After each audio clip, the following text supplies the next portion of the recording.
Hello and good morning. So, good morning to all of you. Welcome to संस्कृति IAS. और जैसा कि आप सबको पता है कि हम लोग फिजिक्स पढ़ रहे हैं और बस कुछ ही दिनों की बात है जब हमारी क्लासेस वापस से हमारे क्लासरूम में चलेंगी। फिर मैं आमने सामने बाकी सारे इशू पे बात करूँगा। बट अच्छा भी है क्योंकि इस बीच में हमने पढ़ाई रोकी नहीं, थोड़ा थोड़ा करके हम लगातार पढ़ते रहें। और अच्छी बात यह रही कि आप सबने सजेशन दिया कि बायोलॉजी के बाद आप जनरल साइंस में फिजिक्स केमिस्ट्री ही शुरू कर दो, और ये अच्छी बात रही। मतलब आई एम वेरी हैप्पी कि आप सब इतने सूझबूझ का परिचय दे रहे हैं, तो बढ़िया है। राइट। तो कल हमने जो बात की थी, हमने एक नया चैप्टर शुरू किया था, दैट वाज इलेक्ट्रिक करंट, विद्युत धारा। और उसके अंदर हमने 3 संदर्भों पे बात की थी। जो पहला था वो था कि धारा किसे कहेंगे, राइट। दूसरा कि विभवांतर किसे कहेंगे, और तीसरी बात कि प्रतिरोध के संदर्भ में हमारी बातचीत थी। ओम्स लॉ के ऊपर हमने काफ़ी सारी बातें की थी, और फिर हमने विशिष्ट प्रतिरोध की बात की थी, स्पेसिफिक रेसिस्टेंस की बात भी की थी। और प्रतिरोध के संयोजन एक बहुत इंपॉर्टेंट टॉपिक है जहाँ पे चीज़ों को समझना ज़रूरी था कि आप किस प्रकार से प्रतिरोधों को लेकर चलते हैं, है ना। तो प्रतिरोधों का संयोजन, राइट। अब इसी सिलसिले में हमारी बातचीत जो है वो आगे बढ़ेगी। और जैसा कि हमने पढ़ा था, प्रतिरोध में पढ़ा था हमने कि अगर किसी भी सुचालक में, और ये बात तय है कि सुचालक होगा तो प्रतिरोध तो होगा, प्रतिरोध की स्थिति तो होनी तय ही है। ऐसा कभी हो ही नहीं सकता कि प्रतिरोध ना हो, है ना। इट में कि कभी पॉसिबल ही नहीं है कि प्रतिरोध ना हो। और जब जब प्रतिरोध होगा तब तब इस बात को ध्यान में रखिएगा कि ऊष्मा की प्राप्ति होगी। Some energy will dissipate into heat. ऊष्मा के रूप में आपको वो प्रतिरोध मिलेगा, राइट। यानी प्रतिरोध के कारण ऊष्मा आपको प्राप्त होगी। तो फिर लोगों ने ये सोचा कि ठीक है, अगर ऊष्मा की प्राप्ति हो रही है प्रतिरोध के कारण, तो क्यों ना हम एक काम करें, क्यों ना हम ऊष्मा ही पैदा करना शुरू कर दें। तो ये भी तो हो सकता है कि नहीं। तो ये भी हम कर सकते हैं कि हम ऊष्मा भी पैदा कर सकते हैं। हम प्रतिरोध के स्तर पे ऊष्मा की प्राप्ति भी कर सकते हैं, राइट।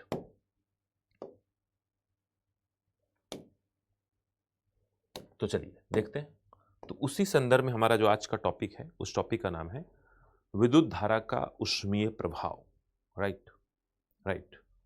तो टॉपिक का नाम है विद्युत धारा का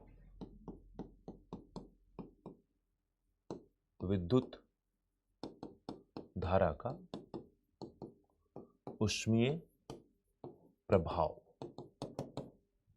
विद्युत धारा का ऊष्मीय प्रभाव, राइट। यानी धारा जब प्रवाहित होगी तो ऊष्मा भी प्रकट होगी, ये बात तय है। और इसी को कहते हैं विद्युत धारा का ऊष्मीय प्रभाव।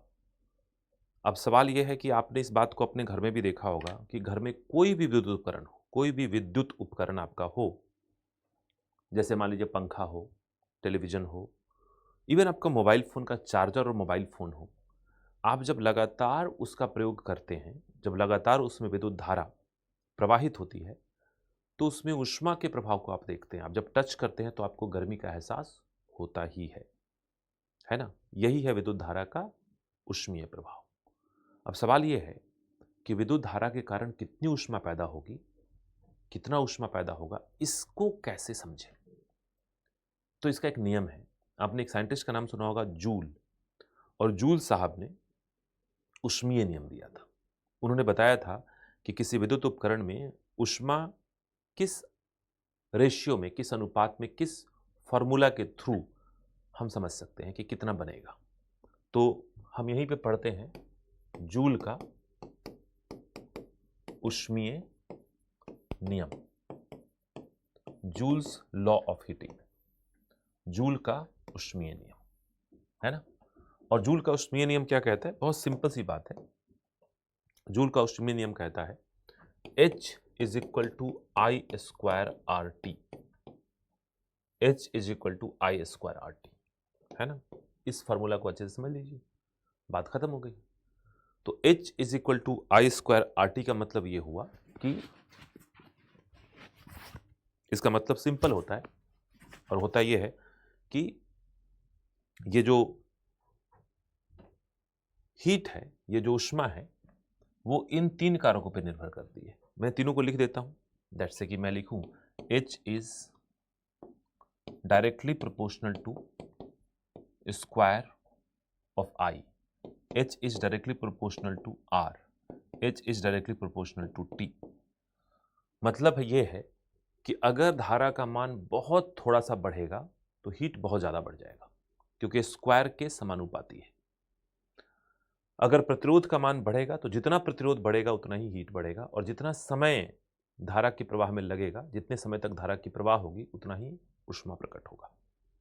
तो हमें इस फॉर्मूला को याद करें ना करें, लेकिन हमें इसको जरूर याद रखना है कि ऊष्मा इस बात पे निर्भर करेगा धारा कितनी है। धारा बढ़ाएंगे ऊष्मा बहुत बढ़ जाएगा, प्रतिरोध बढ़ाएंगे ऊष्मा बढ़ेगा, और समय बढ़ाएंगे धारा के प्रवाह की तो ऊष्मा बढ़ेगा, है ना। क्लियर है? तो इस बात को पहले तो आप लिखिए।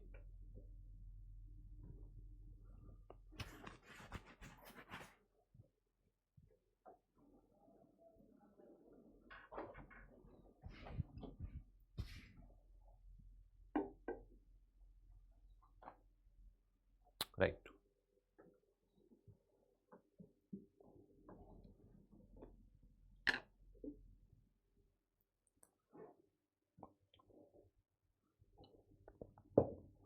अब जूल साहब ने क्या किया? जूल साहब ने ऊष्मीय नियम पर आधारित कुछ उपकरणों की बात हुई, है ना। ऊष्मीय नियम पर आधारित कुछ उपकरणों की बात हुई।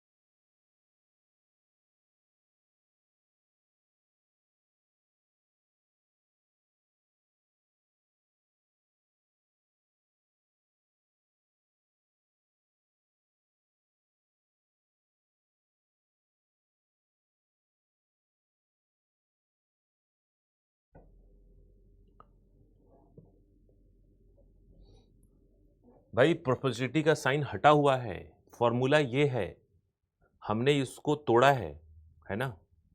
सीसेट है, मैथ्स की बेसिक जानकारी जरूरी है ना। तो ऐसी बातें मत कीजिए। फॉर्मूला ये है, इसमें कहीं भी प्रोपोर्शनलिटी का साइन नहीं है। हमने इस फॉर्मूला को प्रोपोर्शनलिटी में तोड़ा है, तीनों को जोड़ देंगे तो फॉर्मूला ये बनेगा, है ना। तो ये ध्यान रखिएगा। अब देखिए कि ये तो जूल का ऊष्मीय नियम है। दूसरा है कि जूल ने ये बता दिया कि ऊष्मा कैसे किस अनुपात में प्रकट होगा, और लोगों ने इसी के आधार पर कई उपकरणों को बनाया, है ना। तो नेक्स्ट टॉपिक हमारा है जूल के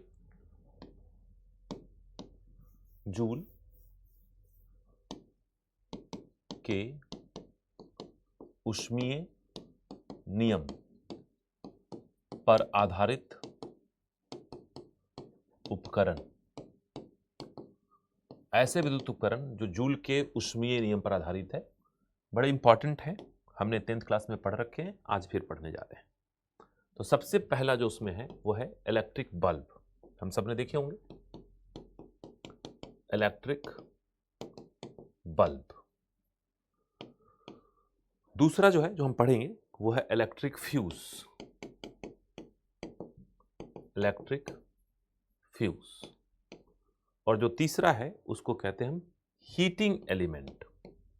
हीटिंग एलिमेंट यानी कि heater, geyser, immersion rod, etcetera etcetera. है ना। तो जूल के ऊष्मीय नियम पर आधारित उपकरणों में 3 उपकरणों की बात मुख्य रूप से आती है। विद्युत बल्ब, जो बल्ब आपने देखे होंगे, पुराने ज़माने में बल्ब का ही इस्तेमाल होता था, यानी पुराना ज़माना मतलब मेरा ज़माना, वहाँ पे बल्ब ज़्यादा लोकप्रिय थे। हालाँकि अभी भी कहीं-कहीं पे बल्ब दिख जाती हैं। और फिर इलेक्ट्रिक फ्यूज़, हीटिंग एलिमेंट, ये सब भी चीज़ें यहाँ पे है। हम एक-एक करके देखते हैं, है ना। तो सबसे पहले हम जो टॉपिक पढ़ेंगे वो है इलेक्ट्रिक बल्ब। इलेक्ट्रिक बल्ब आपने देखे ही होंगे, 100% देखा होगा आपने, कोई दो राय नहीं है उसमें ना देखने की। तो ये इलेक्ट्रिक बल्ब है ना, देख रहे हैं आप, इलेक्ट्रिक बल्ब ये है। लेकिन वही है कि आप इस डायग्राम को क्या बनाएंगे, मैं जो है इसको अपने हिसाब से बनाऊंगा तो आप भी बना पाएंगे। तो टॉपिक लिखिए इलेक्ट्रिक बल्ब।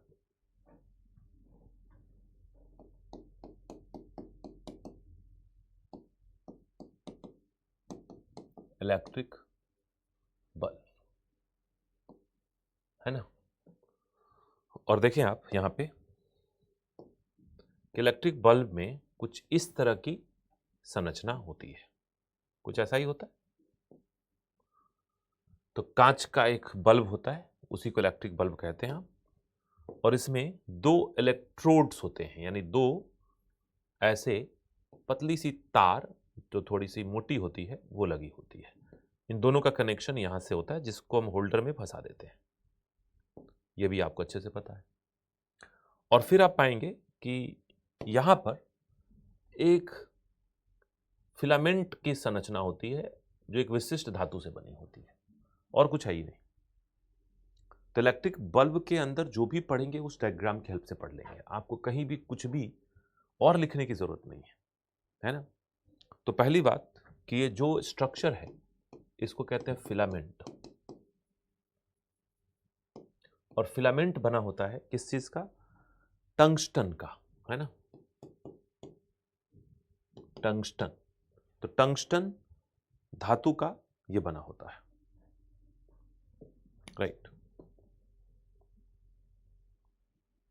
तो बनाइए।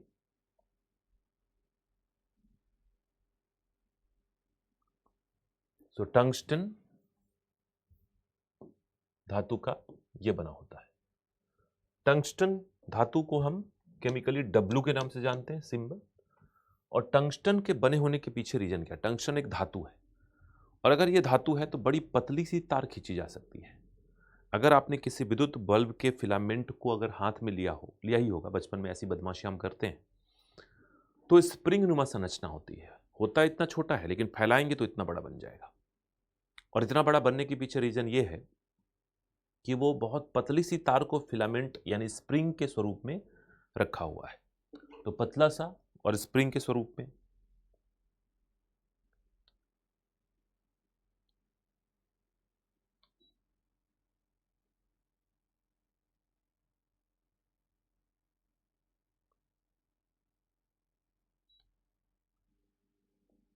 राइट।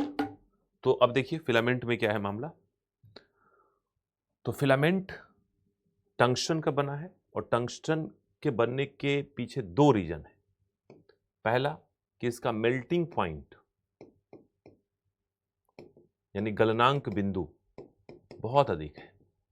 हम सीधा अधिक लिखेंगे, तो गलनांक बिंदु अधिक है, समझ गए होंगे। अधिक का मतलब अप एरो।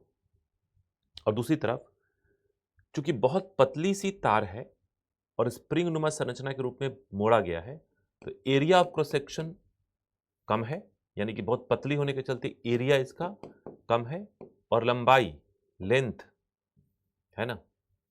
तो आप कह सकते हैं मोटाई, मैं पूरा लिख देता हूं ताकि आपको दिक्कत ना हो। मोटाई यानी एरिया इसका कम है, और लंबाई यानी कि एल का मान काफी अधिक है, जिसके फलस्वरूप इसके प्रतिरोध का मान, रेसिस्टेंस का मान काफी अधिक होगा। और रेसिस्टेंस का मान जब काफी अधिक होगा तो ये गर्म होके लाल हो जाएगा, और लाल के बाद गर्म होके पीला हो जाएगा, और पीला होगा तो पीली रोशनी छोड़ेगा। तो ध्यान दीजिएगा, फिलामेंट स्प्रिंग नुमा संरचना है। बहुत पतली सी महीन तार को स्प्रिंग रूपी संरचना में इतने छोटे से जगह में फिट किया है, लेकिन खींचेंगे तो उसकी लंबाई बहुत ज्यादा है। लंबाई बहुत ज्यादा होने के पीछे रीजन ये है, स्प्रिंग है। और बहुत पतली है तो एरिया ज़्यादा है। आपने कल ही पढ़ा था कि प्रतिरोध में होता क्या है कि प्रतिरोध में अगर लंबाई जितना ज़्यादा हो प्रतिरोध का मान उतना ही ज़्यादा होगा, मोटाई जितनी कम हो प्रतिरोध का उतना ही ज़्यादा होगा। तो लंबाई अधिक, मोटाई कम और उसके चलते प्रतिरोध का मान काफ़ी अधिक। अधिक प्रतिरोध के कारण अधिक ऊष्मा पैदा होगी, अधिक ऊष्मा पैदा होगी तो लाल हो जाएगा, लाल के बाद और ऊष्मा पैदा होगी तो पीला हो जाएगा, और पीला होने के बाद फिर पीली रोशनी देना शुरू कर देगा। आपने देखा होगा बल्ब की रोशनी पीली होती है, लेकिन पीली रोशनी देने के बावजूद भी, अत्यधिक तप्त होने के बावजूद भी ये पिघलेगा नहीं। इसलिए नहीं पिघलेगा क्योंकि इसकी मेल्टिंग पॉइंट, इसकी जो मेल्टिंग पॉइंट है वो काफ़ी अधिक है, तो मेल्टिंग पॉइंट अधिक है। लेकिन लोगों को एक समस्या ये आई कि जब बहुत अधिक गर्म होकर लाल और पीला हो जाता है तो फिर ये गैसों से रिएक्शन कर सकता है।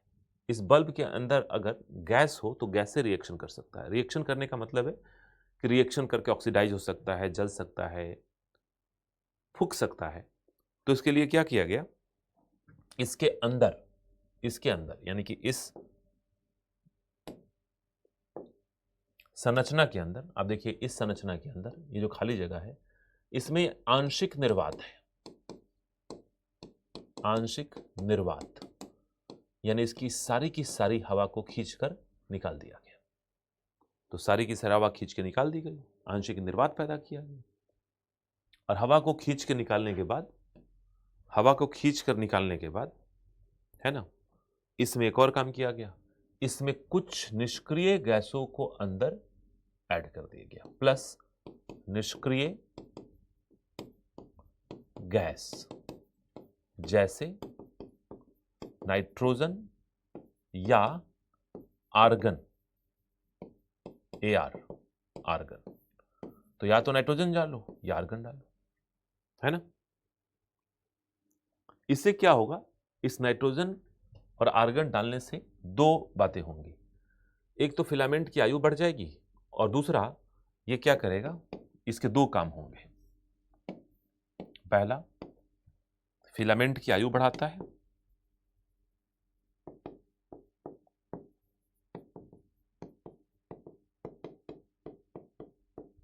और दूसरा क्या करता है कि ये आपको एक और काम करता है कि जो ऊष्मा प्रकट हो रही है ना, जो ऊष्मा फिलामेंट पे पैदा हो रही है उसको धीरे धीरे संवहन के द्वारा, आपने ज्योग्राफी में पढ़ा होगा संवहन, कन्वेक्शनल करंट, तो संवहन के द्वारा प्रसारित करेगा, है ना।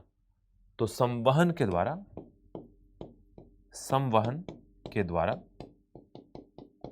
ऊष्मा का प्रसार, तो दो काम ये कर रहा है। तो पूरी की पूरी जानकारी जो भी चाहिए वो यही है। यहां पे देखिए एक चीज और ऐड कर सकते हैं कि प्रतिरोध का मान अधिक होने के कारण ऊष्मा का मान अधिक होगा, और ऊष्मा का मान अधिक होने के कारण या पीला प्रकाश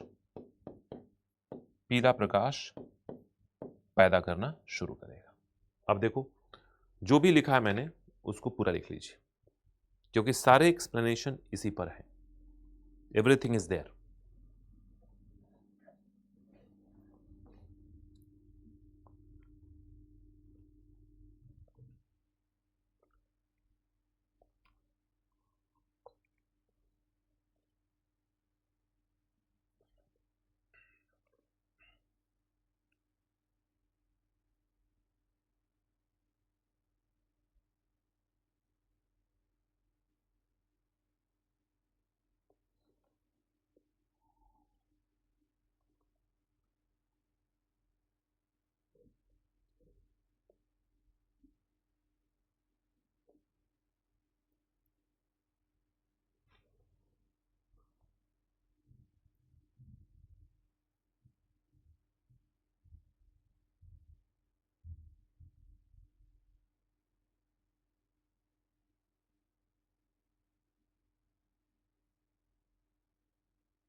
ठीक है, तो इसमें कहीं कुछ लिखने की जरूरत नहीं पड़ेगी आपको, क्योंकि लगभग सारी चीजें बोर्ड पे ही लिख दी गई है।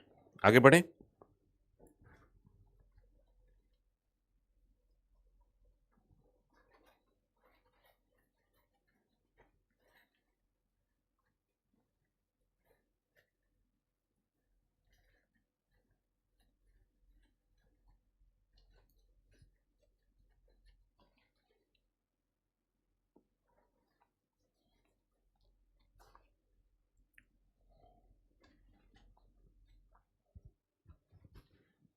एनीवे,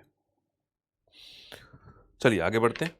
अब विद्युत बल्ब तो पढ़ लिया, इसी पे सवाल आ सकते हैं कि निष्क्रिय गैस को भरने के पीछे रीजन क्या है, टंगस्टन को क्यों इस्तेमाल में लाते हैं, क्योंकि इसकी मेल्टिंग पॉइंट अधिक है, धातु है, तो तार खींचे जा सकते हैं। नेक्स्ट जो टॉपिक है हमारा वो है हीटिंग एलिमेंट। हीटिंग एलिमेंट कहां यूज होता है मैं उसको दिखाता हूं। ये सब हीटिंग एलिमेंट है। ये जो आप पिक्चर देख रहे हैं ये सब हीटिंग एलिमेंट है। ये कमरे को गर्म करने के लिए जो हीटर यूज करते हैं, आयरन के अंदर जो तार यूज होता है जिसके चलते आयरन गर्म होता है, गीजर के अंदर जो तार यूज होता है उसी को हीटिंग एलिमेंट कहते हैं। तो हीटिंग एलिमेंट का मतलब है कि इलेक्ट्रिक हीटर में, गीजर में और प्रेस में, राइट, इन सब में इस्तेमाल करते हैं। अब आइए देखते हैं। तो हीटिंग एलिमेंट नेक्स्ट टॉपिक है।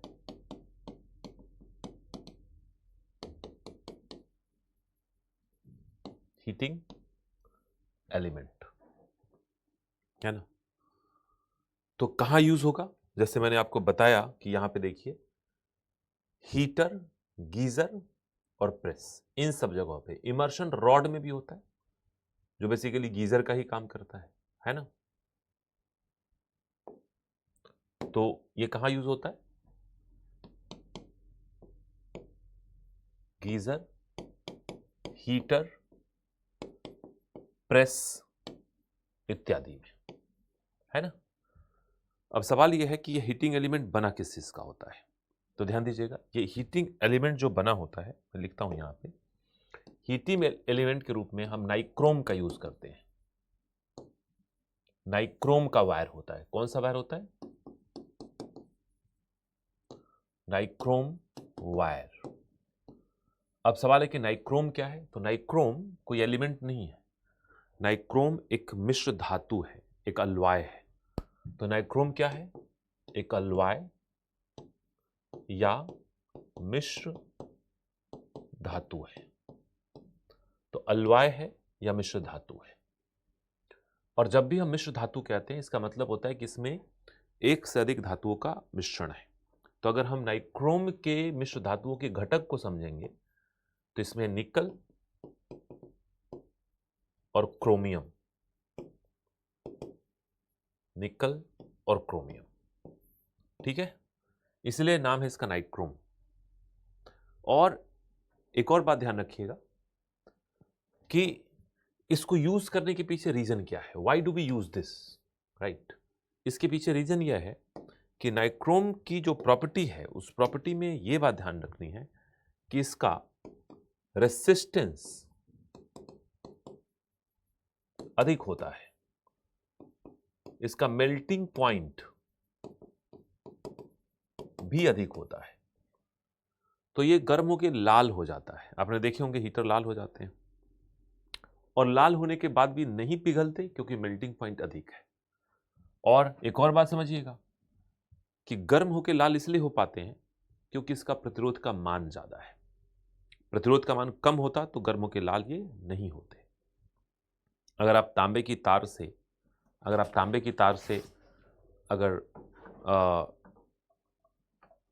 आप धारा की प्रवाह करते हैं तो तांबे की तार में कहीं पे आपको ऐसे लाल होने की संभावना नजर नहीं आती है ना, क्योंकि तांबे की तार लाल क्या होंगे, प्रतिरोध का मान तो उसमें बहुत कम है। तो प्रतिरोध ज्यादा होगा तो ऊष्मा ज्यादा पैदा होगी। आपने अभी अभी पढ़ा कि H is directly proportional to R। उसी सिद्धांत पे ये काम कर रहा होता है ना, और उसी स्तर पे हम इसको देखते भी हैं, ठीक है। तो रेसिस्टेंस ज्यादा, मेल्टिंग पॉइंट ज्यादा। अब सवाल है कि नाइक्रोम ही क्यों? तो नाइक्रोम इसलिए क्योंकि ये दोनों गुण उस नाइक्रोम में मिल रहे हैं, राइट। एक और बात ध्यान रखिएगा कि फिजिक्स में इस बात को कहा गया कि मिश्र धातुओं में प्रतिरोध का मान उसके घटक धातुओं से अधिक होता है। इसलिए जहां कहीं भी अधिक प्रतिरोध की आवश्यकता हो हम मिश्र धातु का इस्तेमाल करने लगते हैं। तो लिखिए, एक पॉइंट लिखिए इसी के नीचे,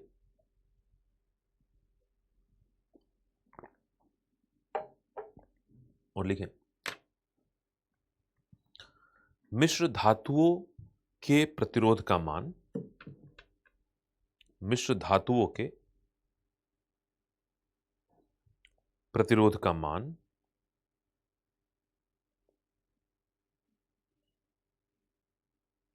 प्रतिरोध का मान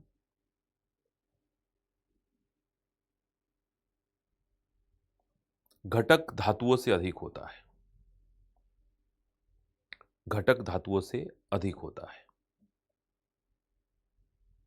घटक धातुओं से अधिक होता है।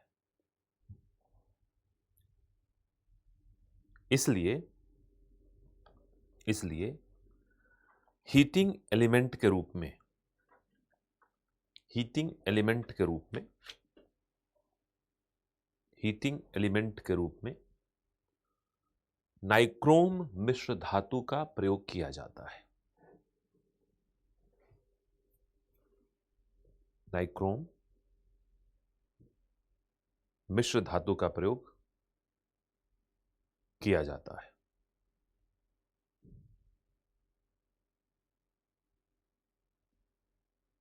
नाइक्रोम मिश्र धातु का प्रयोग किया जाता है। हीटिंग एलिमेंट के रूप में नाइक्रोम मिश्र धातु का प्रयोग किया जाता है। ठीक है, तो ये बात एक अलग से ध्यान रखने वाली है। अब आइए तीसरे की तरफ बढ़ते हैं, और तीसरा हमारा सुरक्षा उपाय है जिसको हम कहते हैं इलेक्ट्रिक फ्यूज, है ना।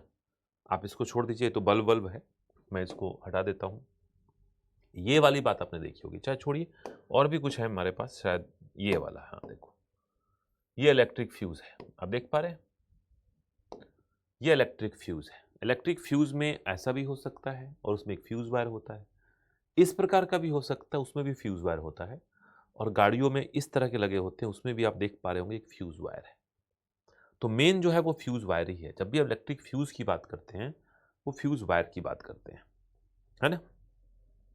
तो टॉपिक वही है हमारा, और टॉपिक का नाम है इलेक्ट्रिक फ्यूज।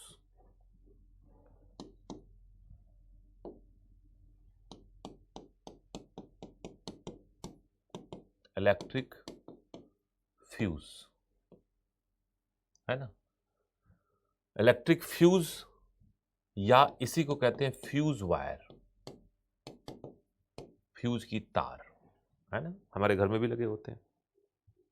तो पहली बात कि इलेक्ट्रिक फ्यूज एक सुरक्षा उपाय है। आप सब जानते हैं, कई बार हम कहते हैं फ्यूज उड़ गया, क्योंकि कभी कभी ऐसा होता है कि धारा का मान बढ़ जाता है। कई बार ऐसा होता है कि पावर हाउस से जो हमें धारा मिल रही है, विभवांतर जो है वो एकदम से बढ़ गया, एकदम से बढ़ गया तो धारा का मान बढ़ गया, और धारा का मान बढ़ा तो फ्यूज उड़ गया। बड़ी सामान्य सी बात है। और फ्यूज अगर उड़ गया तो इसका मतलब यह है कि अब हमें थोड़ी सी तकलीफ होगी, राइट। तो लिखिए, लिखिए फ्यूज एक सुरक्षा उपाय है। फ्यूज एक सुरक्षा उपाय है।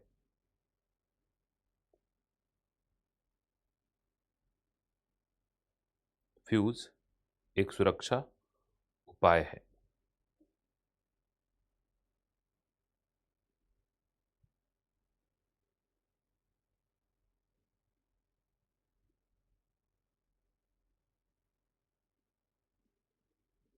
राइट। जो विद्युत परिपथ में, जो विद्युत परिपथ में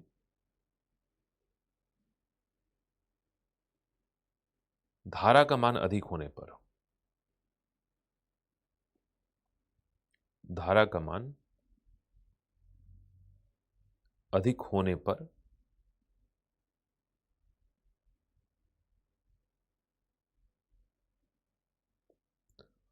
ऊष्मीय प्रभाव में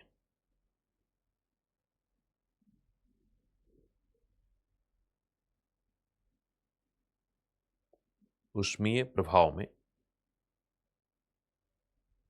पिघलकर पिघलकर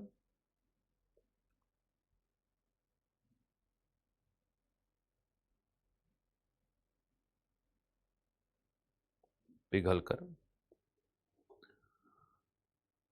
परिपथ को भंग कर देता है। परिपथ मतलब सर्किट को भंग कर देता है, परिपथ को भंग कर देता है,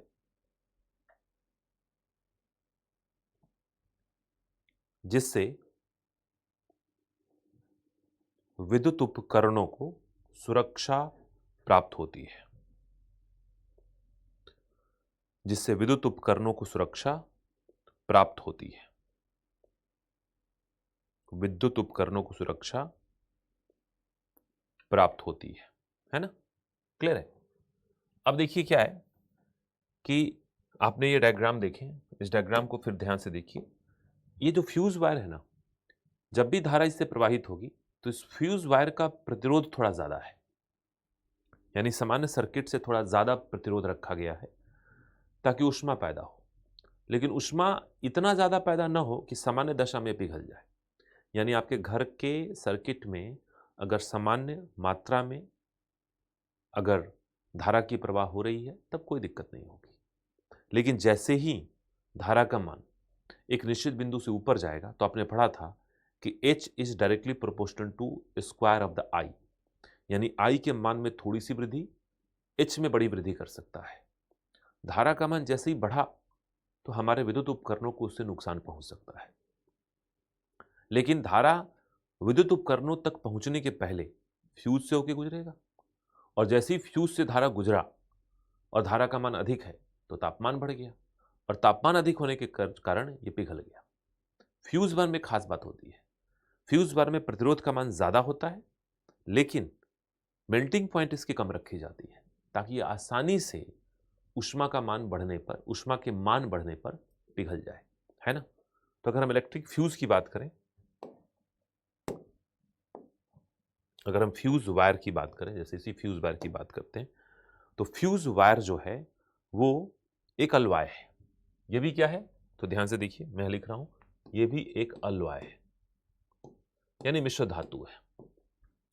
और मिश्र धातु में क्या क्या लगाया है? तो अलवाय होने में इसमें दो चीजें हैं, एक तो टिन है, टिन धातु है, और लेड, ये भी एक धातु है।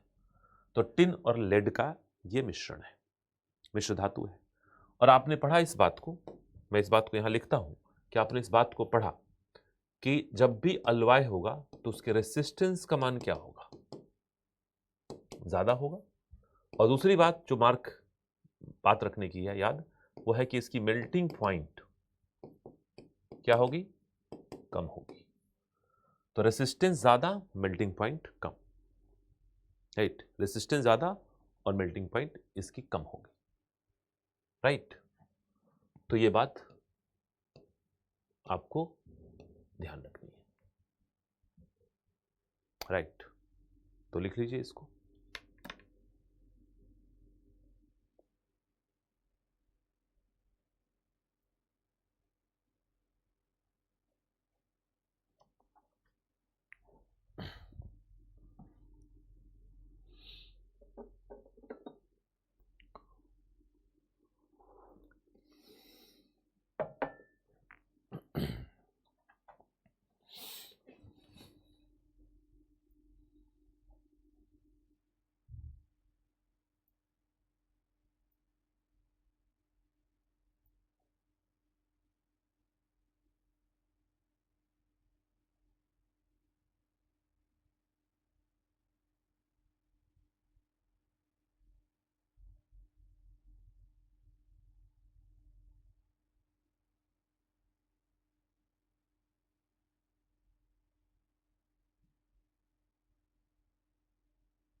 तो फ्यूज वायर या इलेक्ट्रिक फ्यूज जो है उसके बारे में ये जानकारी आपको होनी चाहिए।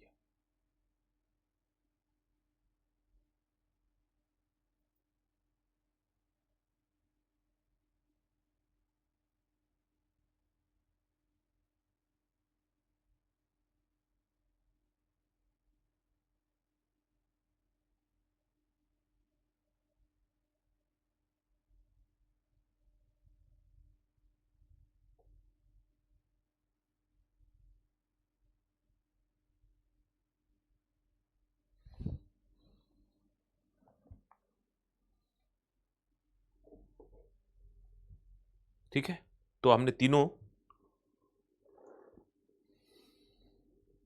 बातों को पढ़ लिया। तो विद्युत धारा के ऊष्मीय प्रभाव को हमने समझा। मैं फिर से बताता हूं कि प्रतिरोध के कारण ऊष्मा पैदा होती है। लोगों ने कहा कि ऊष्मा पैदा होती है तो ऊष्मा का इस्तेमाल कर लो, कुछ ऐसे उपकरणों को बना लो जिसमें ऊष्मा का ही मामला इंपॉर्टेंट हो, है ना। अब देखिए, मामला यहीं तक नहीं रुका। विद्युत धारा का एक और प्रभाव है जिसको आपको जानने हैं, और वह है विद्युत धारा का चुंबकीय प्रभाव, magnetic effect of electric current. हमने इस बात को बचपन में पढ़ा है कि जब भी किसी सुचालक के अंदर धारा की प्रवाह होती है तो वो सुचालक सिर्फ धारा प्रवाहित नहीं करता, बल्कि उस सुचालक के इर्द गिर्द चुंबकीय क्षेत्र का निर्माण भी होता है, और वो सुचालक चुंबक की तरह कार्य करने लगता है। और इसी परिकल्पना को हम कहते हैं विद्युत चुंबक, है ना। तो एक पॉइंट लिखिए, नेक्स्ट टॉपिक लिखते हैं, और टॉपिक का नाम है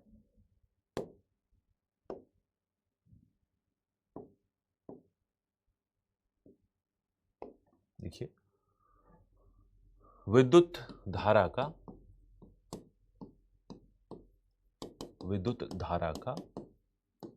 चुंबकीय प्रभाव। विद्युत धारा का चुंबकीय प्रभाव, magnetic effect of electric current, magnetic effect of electric current.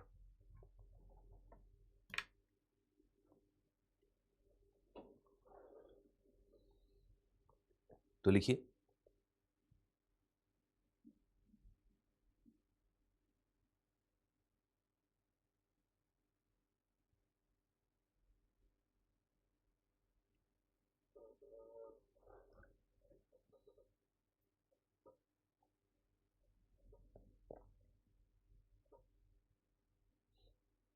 लिखिए जब किसी सुचालक के सापेक्ष, ऐसे लिखिए, चाहे एक और पॉइंट लिखिए, पहले एक और पॉइंट लिखिए। लिखिए जब किसी सुचालक में विद्युत धारा जब किसी सुचालक में विद्युत धारा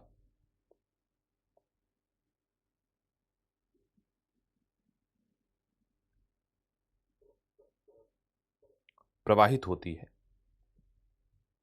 जब किसी सुचालक में विद्युत धारा प्रवाहित होती है, तब सुचालक के इर्द गिर्द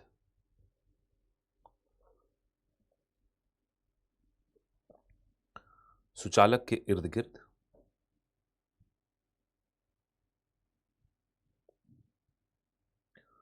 चुंबकीय क्षेत्र का निर्माण होता है।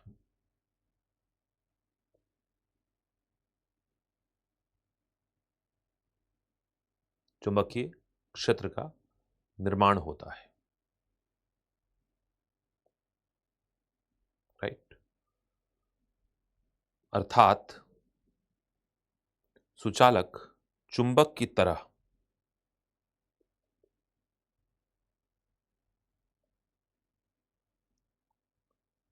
अर्थात सुचालक चुंबक की तरह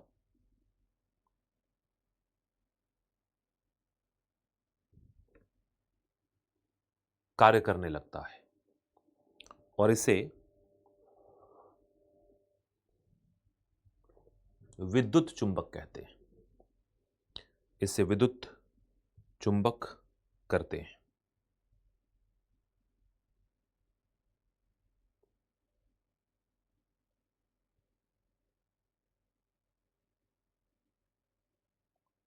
विद्युत चुंबक कहते हैं, राइट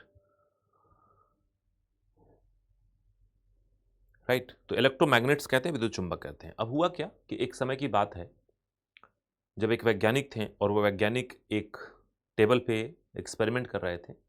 एक्सपेरिमेंट में वो धारा की प्रवाह कर रहे थे एक सुचालक के द्वारा, और बगल में एक चुंबक पड़ा हुआ था। तो जैसे ही उन्होंने धारा की प्रवाह शुरू की तो बगल में पड़ा हुआ चुंबक, पास में रखा हुआ चुंबक, उसमें गति होने लगी। वो एकदम से चुंबक डिफ्लेक्ट किया, कंपस रखा हुआ था। उनको बड़ा आश्चर्य हुआ कि भाई ऐसे कैसे हो रहा है, क्योंकि हमने तो कहीं कोई चुंबक रखा नहीं, तो ये रखा हुआ चुंबक में गति कैसे हो गया। तो बार बार उसने एक्सपेरिमेंट को किया और हर बार जब भी धारा की प्रवाह की तो बगल में रखे हुए कंपस में गति पैदा हुई। तो उन्होंने इस बात को कह दिया कि भाई इसका मतलब यह है कि विद्युत धारा का चुंबकीय प्रभाव होता है। इसी पॉइंट को दोबारा लिखिए, लिखिए। जब किसी सुचालक के सापेक्ष, जब किसी सुचालक के सापेक्ष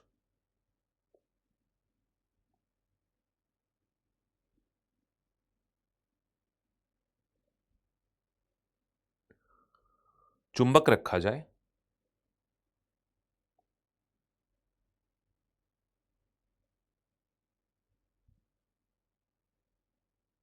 चुंबक रखा जाए, तब जब किसी सुचालक के सापेक्ष चुंबक रखा जाए और सुचालक में धारा प्रवाहित किया जाए, और सुचालक में धारा प्रवाहित किया जाए,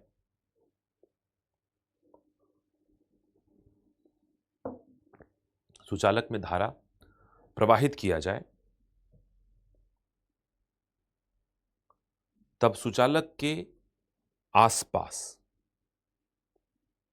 तब सुचालक के आसपास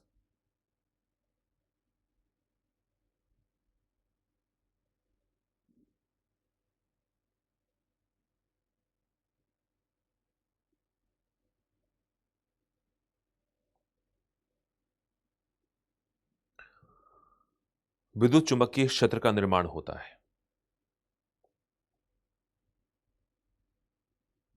विद्युत चुंबकीय क्षेत्र का निर्माण होता है। तब सुचालक के आसपास विद्युत चुंबकीय क्षेत्र का निर्माण होता है, जिसके प्रभाव में, जिसके प्रभाव में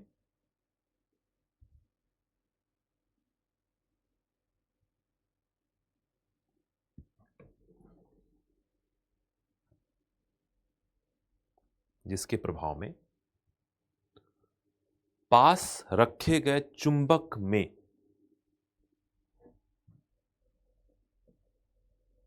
पास रखे गए चुंबक में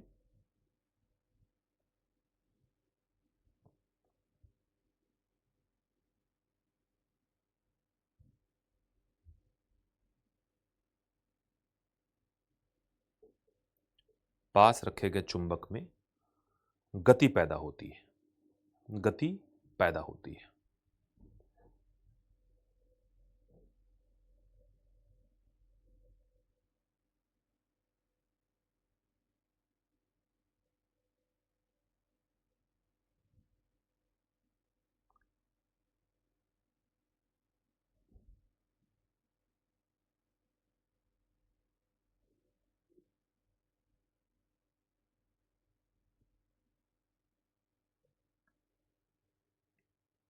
राइट। तो जैसे मैंने कहा कि एक सुचालक है, धारा प्रवाहित हो रही थी, बगल में एक चुंबक रखा था, जैसे ही धारा प्रवाहित हुई चुंबक में गति शुरू हो गई। राइट। तो ये एक प्रॉब्लम है। प्रॉब्लम क्या है? यह एक ऑब्जर्वेशन है। तो बार बार इस काम को किया गया और आगे चल के लोगों ने इसी को विद्युत मोटर के रूप में विकसित कर दिया। अब देखिए मोटर क्या होता है। अगर आप मोटर नहीं समझते, अगर आप मोटर नहीं समझते तो आपके कमरे में जो लगा हुआ पंखा है वो मोटर ही तो है। और आप पंखे में क्या करते हैं? धारा की प्रवाह करते हैं और गति शुरू हो जाती है। तो पंखे के अंदर एक तो सुचालक है और दूसरा एक चुंबक है। चुंबक का मतलब वो चुंबक भी हो सकता है, इलेक्ट्रोमैग्नेट भी हो सकता है, विद्युत चुंबक भी हो सकता है। और सुचालक और चुंबकत्व के पारस्परिक संबंध से वो गति पैदा होती है। तो इस धरती पे जहां भी मोटर है, जहां भी आप विद्युत धारा से गति पैदा कर रहे हैं, आप इसी सिद्धांत को इस्तेमाल में ला रहे हैं। तो पैराग्राफ चेंज करके लिखिए, पैराग्राफ चेंज करके इसी पॉइंट में पैराग्राफ चेंज करके लिखिए और लिखिए विद्युत मोटर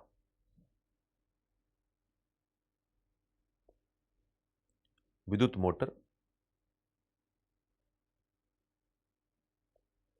इसी सिद्धांत पर आधारित है। विद्युत मोटर इसी सिद्धांत पर आधारित है जो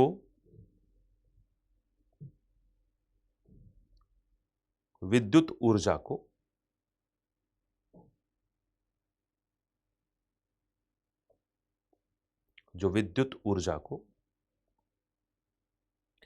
यांत्रिक ऊर्जा में बदल देता है।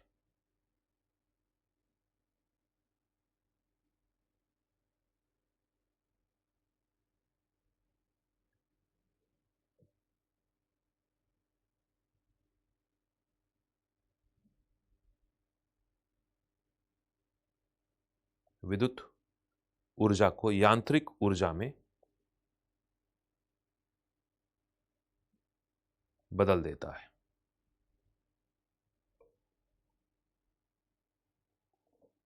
राइट।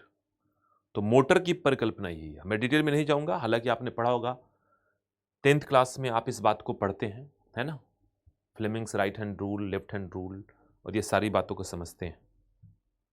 राइट। तो इस बात को बहुत डिटेल में जाने की आवश्यकता नहीं है। एक और चीज समझ में आई, वैज्ञानिक ने जब इस बात को कहा कि सुचालक में धारा की प्रवाह होगी तो सुचालक के पास में जो चुंबक होगा उसमें गति पैदा होगी, और सुचालक में धारा के प्रवाह के कारण पास में रखे गए चुंबक में गति पैदा होगी, तो हमने इसको गति पैदा करने वाले मोटर के रूप में विकसित कर दिया। और आज देखिए दुनिया में हर जगह जहां पे घूम रहा है कोई भी चीज, वो मोटर ही है।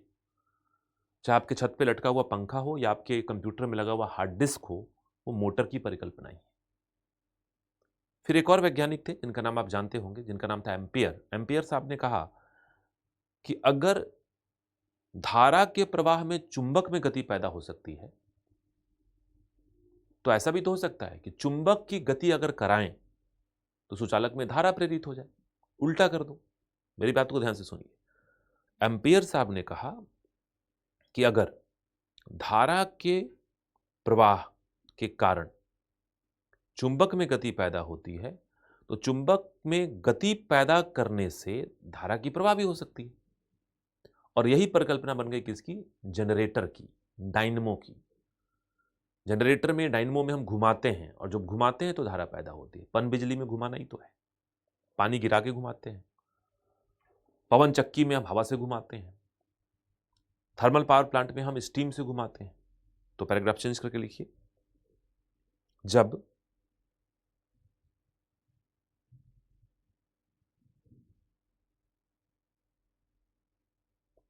जब किसी सुचालक के सापेक्ष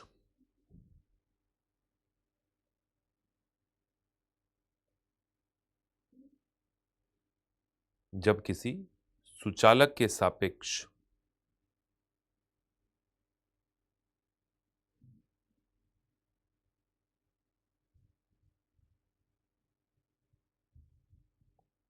जब किसी सुचालक के सापेक्ष चुंबक की गति कराई जाती है, चुंबक की गति कराई जाती है,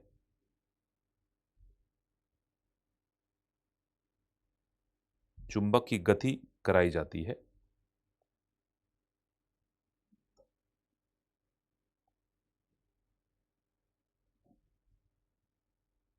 चुंबक की गति कराई जाती है, तब तब सुचालक में धारा प्रेरित होती है। तब सुचालक में धारा प्रेरित होती है, और इसे विद्युत चुंबकीय प्रेरण कहते हैं। इसे विद्युत चुंबकीय प्रेरण कहते हैं। इलेक्ट्रोमैग्नेटिक इंडक्शन कहते हैं। क्या कहते हैं? इलेक्ट्रोमैग्नेटिक इंडक्शन कहते हैं।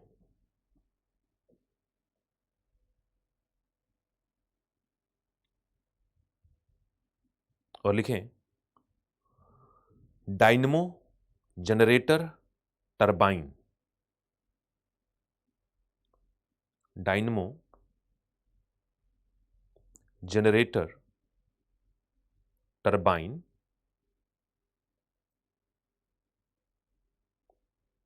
डायनमो, जनरेटर, टरबाइन इसी सिद्धांत पर आधारित है।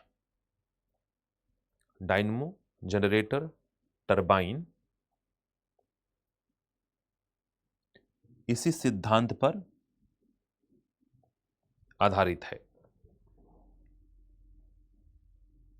इसी सिद्धांत पर आधारित है जो यांत्रिक ऊर्जा को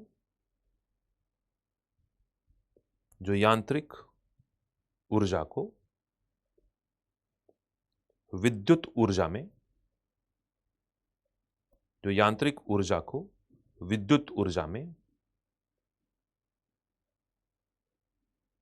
बदल देता है।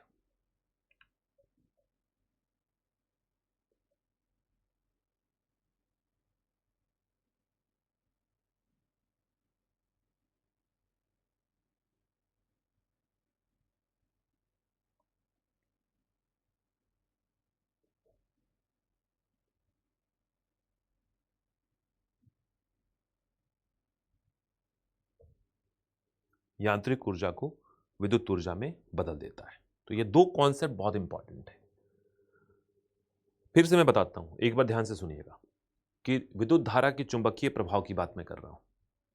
और विद्युत धारा की चुंबकीय प्रभाव क्या कहते हैं? वो कहता है कि जब भी किसी सुचालक के सापेक्ष एक चुंबक रखा जाए और सुचालक में धारा की प्रवाह की जाए, तो धारा के प्रवाह के कारण सुचालक में चुंबकत्व के गुण पैदा होंगे। और धारा के प्रवाह के कारण जब सुचालक चुंबकत्व के गुण को प्रकट करेगा, तो उसके कारण पास में रखे गए दूसरे चुंबक में गति पैदा होगी। और इसी गति पैदा करने के सिद्धांत को हमने आगे चल के मोटर बना दिया। और जब मोटर बना दिया तो वो हो गया मोटर की परिकल्पना। आज दुनिया में कहीं भी कोई भी मोटर है, वो इसी सिद्धांत पे काम कर रहा है।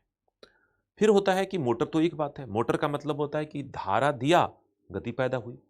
आपने स्विच ऑन किया, पंखा घूमना शुरू किया। स्विच ऑन करने का मतलब क्या है?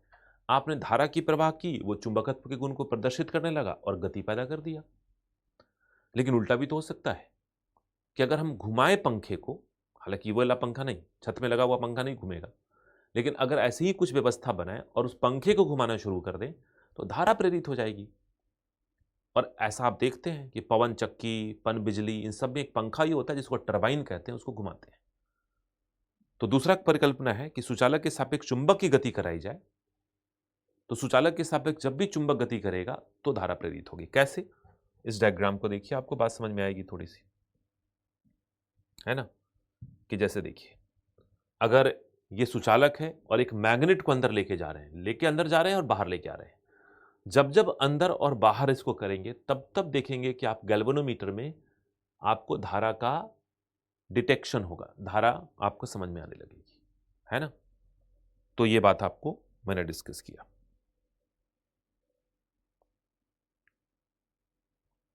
ठीक है? तो इसी को कहते हैं इलेक्ट्रोमैग्नेटिक इंडक्शन। अब आइए आगे बढ़ते हैं, और आगे जो है एक टॉपिक है जिसको कहते हैं धारा के प्रकार।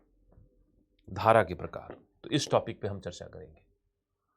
तो टॉपिक है धारा के प्रकार, यानी विद्युत धारा के प्रकार। और आप इसको ऐसे बांट लेंगे, DC direct current, AC alternating current, AC और डीसी, है ना? तो लिखें और लिख के इस डायग्राम को देखें और 10th क्लास की बात को थोड़ा याद करने की कोशिश करें कि वो क्या है मामला।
ठीक है, तो चलिए आगे बढ़ते हैं।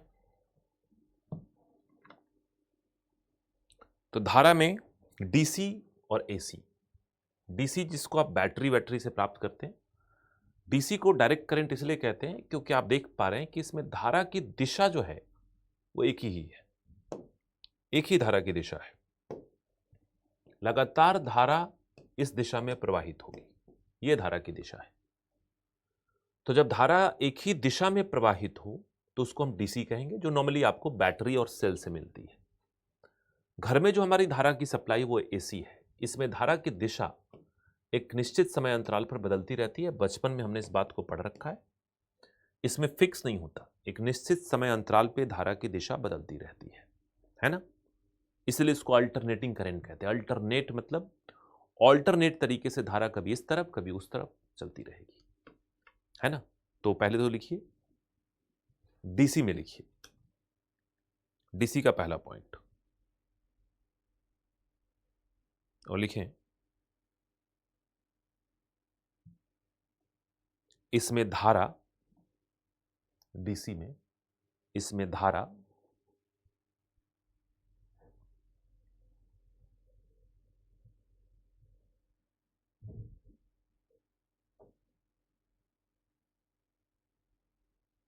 एक ही दिशा में प्रवाहित होती है।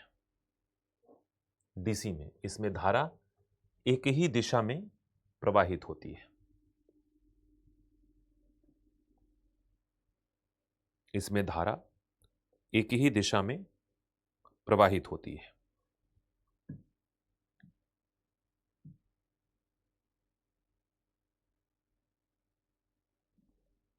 राइट। फिर इधर लिखिए आप एसी में, और एसी में लिख सकते हैं कि इसमें धारा की दिशा, इसमें धारा की दिशा, इसमें धारा की दिशा एक निश्चित समय अंतराल पर, एक निश्चित समय अंतराल पर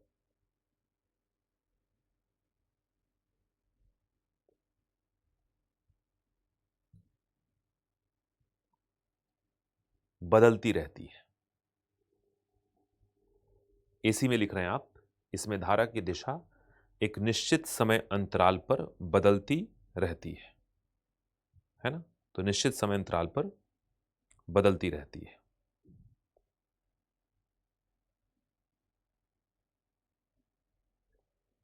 निश्चित समय अंतराल पर बदलती रहती है।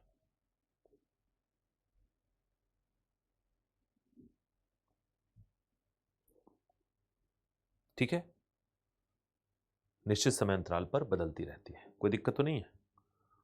अब देखिए, इसमें चूंकि धारा की दिशा बदलती नहीं है तो इसकी आवृत्ति शून्य होगी, आवृत्ति नहीं होगी। आवृत्ति का मतलब कितनी बार बदला एक सेकंड में। इसमें धारा की दिशा एक सेकंड में 100 बार बदलती है, यानी 50 बार दाईं तरफ 50 बार बाईं तरफ। तो 50 बार दाईं तरफ 50 बार बाईं तरफ, यानी 50 कंपन होते हैं। तो इसकी आवृत्ति कितनी होगी? 50 हर्ट्ज की होगी।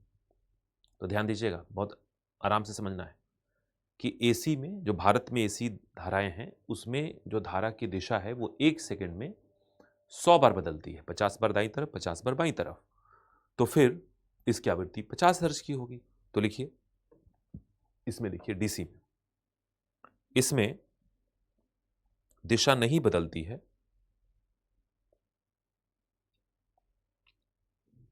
इसमें दिशा नहीं बदलती है, इसलिए इसकी आवृत्ति, इसलिए इसकी आवृत्ति शून्य है, इसलिए इसकी आवृत्ति शून्य है। राइट। और इधर लिखिए एसी में, भारत में एसी की आवृत्ति, भारत में एसी की आवृत्ति 50 हर्ज है। हर्ज तो जानते ही आप, 50 हर्ज है।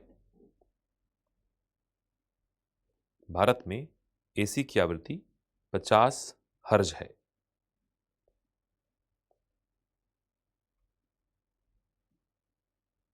क्योंकि इसकी दिशा क्योंकि इसकी दिशा 1 सेकंड में 100 बार बदलती है। क्योंकि इसकी दिशा 1 सेकंड में 100 बार बदलती है। क्लियर कट है मामला? तो 100 बार बदलने का मतलब है कि 50 बार दाईं तरफ, 50 बार बाईं तरफ, यानी कि 50 बार कंपन, 50 हर्ट्ज। एक और बात आप सब समझते होंगे, जानते होंगे, पढ़ रखा है कि जो डीसी धाराएं हैं उनको बड़ी छोटी दूरी में हम इस्तेमाल करते हैं। बैटरी के थ्रू आप देखते हैं ना, बैटरी हमेशा कहां लगा होता है? उपकरण में ही लगा होता है। क्योंकि डीसी के बारे में कहा गया कि सामान्य वोल्टेज पर डीसी, सामान्य वोल्टेज डीसी का मतलब होता है 6 वोल्ट 12 वोल्ट। नॉर्मली आप देखेंगे कि 1.5 वोल्ट की एक बैटरी होती है। अगर रेडियो में बैटरी लगाते हैं तो 4 लगाते हैं, 6 वोल्ट हो गया। कभी कभी हम 6 बैटरी लगाते हैं तो 9 वोल्ट हो गया। टीवी चलाने के लिए जो बैटरी लेके आते हैं 12 वोल्ट की होती है, जो पानी वाली बैटरी होती है। अब ये सारी जो बैटरियां हैं ये डीसी पैदा करती हैं, और डीसी का प्रयोग आप लंबी दूरी में नहीं कर सकते। आप ऐसा नहीं कर सकते कि डीसी आप यहां घर से शुरू करें और फिर अपने ऑफिस तक लेके जाएं बैटरी की धारा। तो इसमें क्या होगा? ऊर्जा का क्षय बहुत ज़्यादा होगा, और ऊर्जा का क्षय बहुत ज़्यादा होगा तो उसकी आउटपुट बहुत अच्छी निकल नहीं पाएगी। तो डीसी के बारे में ये कहा गया कि सामान्य वोल्टेज डीसी लंबी दूरी के लिए उपयुक्त नहीं है, सामान्य वोल्टेज डीसी। हालांकि इसमें हम एक और बात पढ़ेंगे जो थोड़े बदलाव की बात है, हम उसके बारे में अलग से चर्चा करेंगे। तो लिखिए, डीसी में एक और पॉइंट लिखिए, सामान्य वोल्टेज डीसी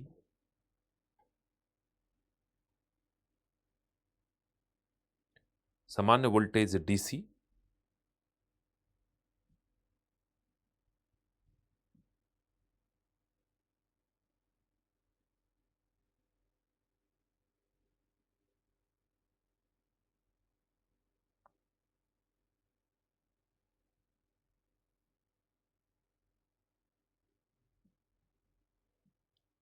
लंबी दूरी के लिए उपयुक्त नहीं है, लंबी दूरी के लिए उपयुक्त नहीं है। क्योंकि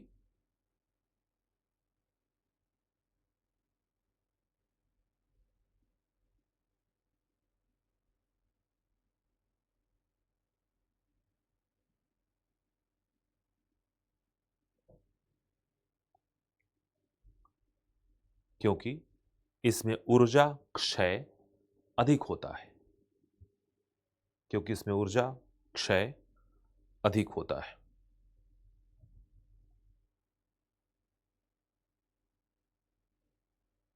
ऊर्जा क्षय अधिक होता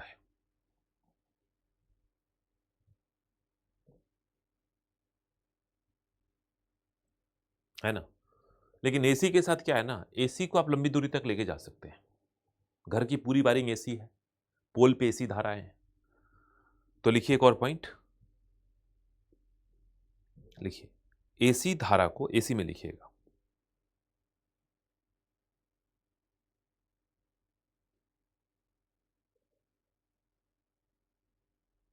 एसी धारा में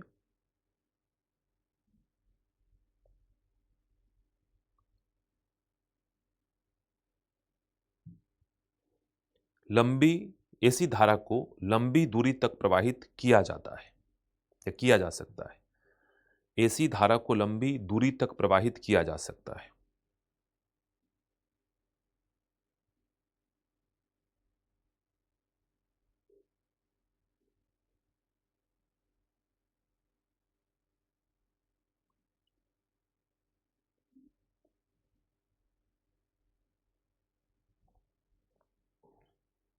क्योंकि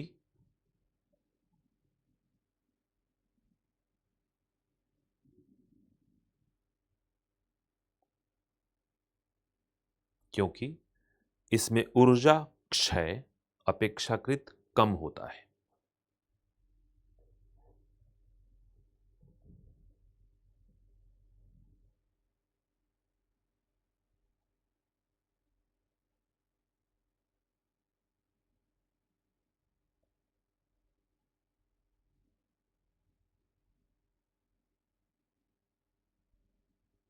क्योंकि इसमें ऊर्जा क्षय अपेक्षाकृत कम होता है। ऊर्जा क्षय तो इसमें भी होगा।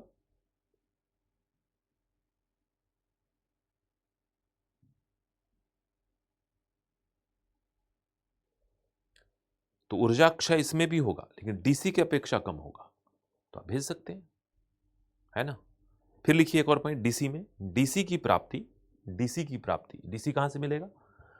तो डीसी की प्राप्ति सेल, बैटरी या डीसी जनरेटर से होती है।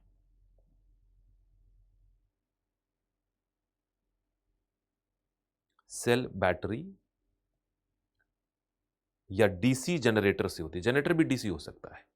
डीसी की प्राप्ति सेल, बैटरी या डीसी जनरेटर से होती है। सेल, बैटरी या डीसी जनरेटर से होती है।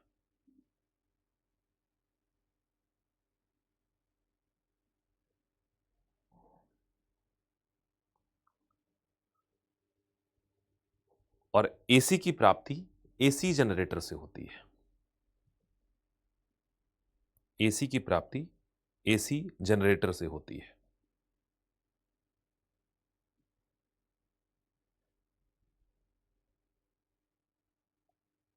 एसी की प्राप्ति एसी जनरेटर से होती है।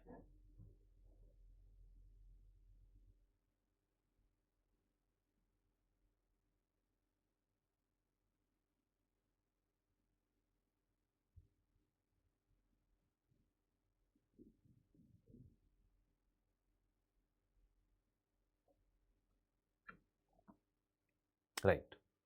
तो ये एसी और डीसी में मामला है। लेकिन मैंने आपको एक बात बताई, मैंने कहा कि AC is good for long distance transmission because energy dissipation would be less.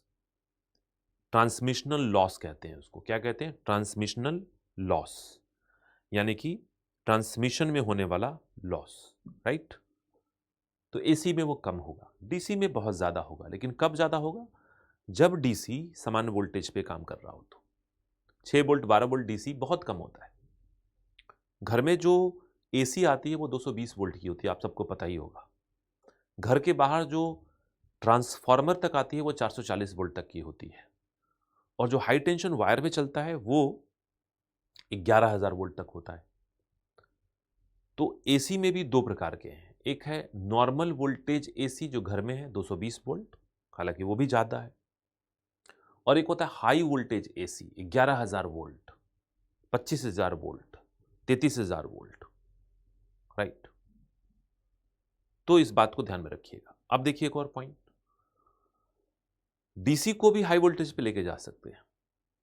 जैसे डीसी हम घर में यूज करते हैं बैटरी के थ्रू या सेल के थ्रू, तो मैंने कहा ना 6 वोल्ट, 9 वोल्ट, 12 वोल्ट। बैटरी जो है आपके टॉर्च में लगी है तो टॉर्च में 2 बैटरी लगाते हैं, तो 1.5 + 1.5 कितना? 3 वोल्ट। लेकिन अगर हम हाई वोल्टेज डीसी इस्तेमाल करें, हाई वोल्टेज डीसी का मतलब होता है कि डीसी कितना है? 25,000 वोल्ट डीसी। तो वैज्ञानिकों ने पाया कि 25,000 वोल्ट डीसी को हम एक से दूसरे जगह तक भेज सकते हैं, और अगर भेजते हैं जो ऊर्जा क्षय जो होगा वो और भी कम होगा, है कि नहीं। तो यहां पे एक नई बात जुड़ रही है, जो बेसिकली नई खोज भी है, आप कह सकते हैं कि भारत के लिए नया मामला था, और भारत ने इसको एस्टैब्लिश भी किया, जिसको कहते हैं हाई वोल्टेज डीसी, है ना। तो एक टॉपिक है जिसको हम पढ़ने जा रहे हैं, और टॉपिक का नाम है हाई वोल्टेज डीसी, है ना। तो that is called high voltage DC. चलिए देखते हैं एचवीडीसी, एक नया topic, that is called high voltage DC.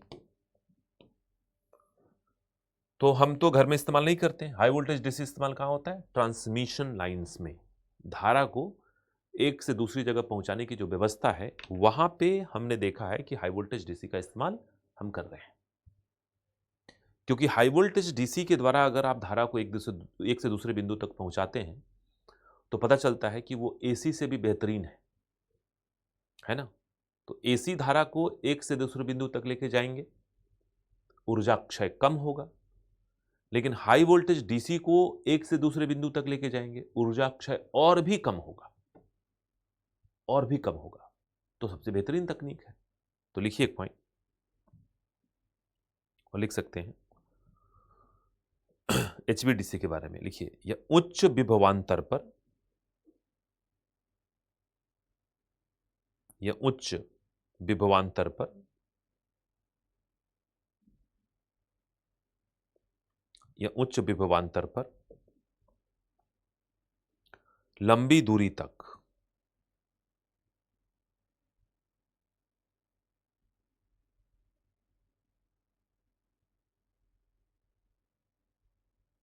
लंबी दूरी तक डीसी धारा भेजने की तकनीक है।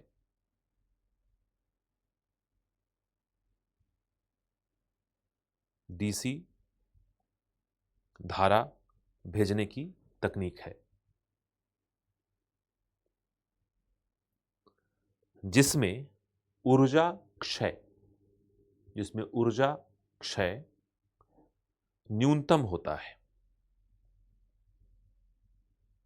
ऊर्जा क्षय न्यूनतम होता है, जो मात्र 5% है, जो मात्र 5% है, और डीसी की तुलना में डीसी की तुलना में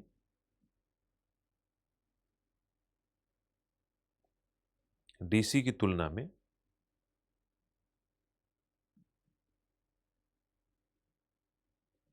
आधे से भी कम है।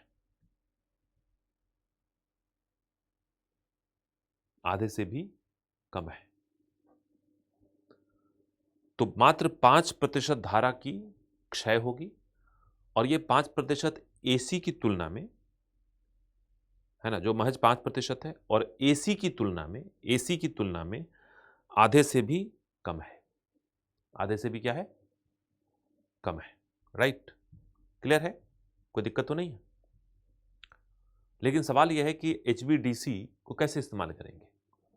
तो एचवीडीसी को इस्तेमाल करने के लिए आपको कुछ विशिष्ट उपकरण और उच्चतम तकनीक की आवश्यकता पड़ेगी, और इसके चलते इसका लागत मूल्य जो है ना, सिस्टम को ऑपरेट करने का लागत मूल्य बढ़ जाता है। तार तो वही होंगे, लेकिन आप जानते हैं ना कि हमारी शहर की जो विद्युत व्यवस्था है वो एसी की है। हम जो पैदा कर रहे हैं टरबाइन के द्वारा वो भी एसी है। तो एसी को पहले डीसी में बदलेंगे, फिर डीसी को हम भेजेंगे, फिर शहर तक आके डीसी जो होगा एसी में बदलेगा, और फिर एसी हमारे घर तक सप्लाई होगी। तो इसमें विशिष्ट उपकरण और नवीनतम तकनीक लगानी पड़ेगी, जिसके चलते थोड़ी लागत मूल्य जो होगी इसकी बढ़ जाएगी। अब क्या है ना, पूरा हिसाब किताब सिंपल है कि पैसा तो लगा सकते हैं हम, लेकिन लाभ कितना मिलेगा। हम पैसा लगाएंगे इस आधार पर कि लाभ कितना मिलेगा। क्लियर है? पता चला कि हमने पैसे लगा दिए 500, लेकिन लाभ मिल रहा है 300 का, तो 200 तो घाटा ही हो गया। तो जब भी हम कहीं भी इन्वेस्टमेंट करते हैं तो हम चाहते हैं कि उससे हमें पता चले कि इन्वेस्टमेंट से ज्यादा लाभ है, इन्वेस्टमेंट से कम है। अगर इन्वेस्टमेंट से कम लाभ है तो क्यों करना है फिर ऊर्जा बचा के। तो वैज्ञानिकों ने इस बात को तय किया कि अगर दो बिंदु के बीच में दूरी 600 किलोमीटर से ज्यादा है, if it is more than 600 kilometre, तो 600 किलोमीटर से ज्यादा की दूरी पर अगर आप धारा को प्रवाहित करना चाहते हैं तो फिर एचवीडीसी सही माना जाएगा। लेकिन 600 किलोमीटर से कम दूरी है तो मत कीजिए, क्योंकि फिर निवेश ज्यादा हो जाएगा और उसी निवेश के अनुपात में लाभ आपको कम मिलेंगे। तो यह काम करने की आवश्यकता फिर आपको नहीं है। तो लिख सकते हैं एचवीडीसी के लिए एचवीडीसी के लिए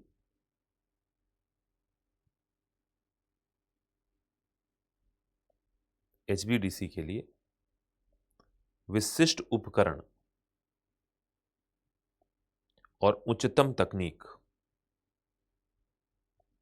विशिष्ट उपकरण और उच्चतम तकनीक की आवश्यकता होती है। विशिष्ट उपकरण और उच्चतम तकनीक की आवश्यकता होती है। फलस्वरूप इसका लागत मूल्य अधिक है।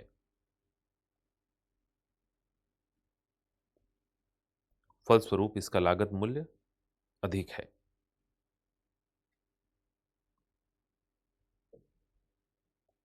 और इसका प्रयोग न्यूनतम 600 किलोमीटर की दूरी के लिए किया जाता है। 600 किलोमीटर की दूरी के लिए किया जाता है, न्यूनतम 600 किलोमीटर की दूरी। तो minimum distance between 2 point should be 600 kilometre. 600 से कम है तो मत कीजिए, है ना। तो ये बात ध्यान रखिएगा। अब देखिए कि भारत में एचवीडीसी की शुरुआत हुई आज से कई साल पहले। पावर ग्रिड नाम की एक भारतीय कंपनी है, गवर्नमेंट की कंपनी है, जो ग्रिड और विद्युत की व्यवस्था को देखती है, जिसका नाम है पावर ग्रिड। और पावर ग्रिड ने देश का पहला एचवीडीसी लाइन बनाया और वो पूर्वोत्तर राज्यों को उत्तरी राज्यों से जोड़ता है, यानी कि नॉर्थ ईस्ट से दिल्ली तक के कनेक्शन को ये मेंटेन करता है। आप जानते हैं कि पूर्वोत्तर राज्यों में जब खूब बारिश होती है तो वहां की पनबिजली जो है धारा बहुत पैदा करती है। तो बारिश हुई, बारिश के चलते डैम में पानी भरा, रिजर्वर में पानी भरा और उस पानी के चलते पनबिजली ठीक ठाक पैदा हुई। लेकिन पनबिजली इतनी अधिक पैदा होती है कि उससे पूर्वोत्तर राज्यों की अपनी विद्युत आवश्यकता की पूर्ति तो होती है, एक्स्ट्रा जो है वो हम दिल्ली तक भेज देते हैं और दिल्ली और उसके आसपास के क्षेत्र में उसको डिस्ट्रीब्यूट किया जाता है। ठीक है। दूसरी तरफ आप पाएंगे कि जब बारिश की सीजन खत्म हो गई, डैम का पानी थोड़ा कम पड़ गया, तो उनको विद्युत की कमी महसूस होती है। और ऐसी स्थिति में हम दिल्ली के आसपास के क्षेत्रों से, यानी कि यहाँ के आसपास के जो पावर हाउस हैं, वहां से पूर्वोत्तर राज्यों को, नॉर्थ ईस्टर्न स्टेट्स को विद्युत धारा भेजते हैं। तो धारा कभी उधर से इधर आती है, कभी इधर से उधर जाती है, कभी दिल्ली से पूर्वोत्तर राज्यों में, कभी पूर्वोत्तर राज्यों से दिल्ली में। और इसको एचवीडीसी लाइन के रूप में विकसित किया गया है ताकि ऊर्जा क्षय न्यूनतम हो। तो इस बात को याद रखिएगा। भारत का पहला एचवीडीसी लाइन, भारत का पहला HVDC line power grid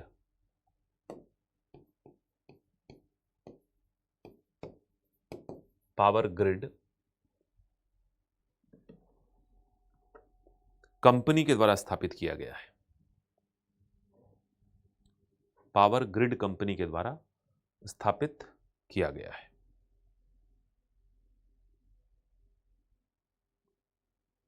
power grid company के द्वारा स्थापित किया गया है, जो पूर्वोत्तर राज्यों को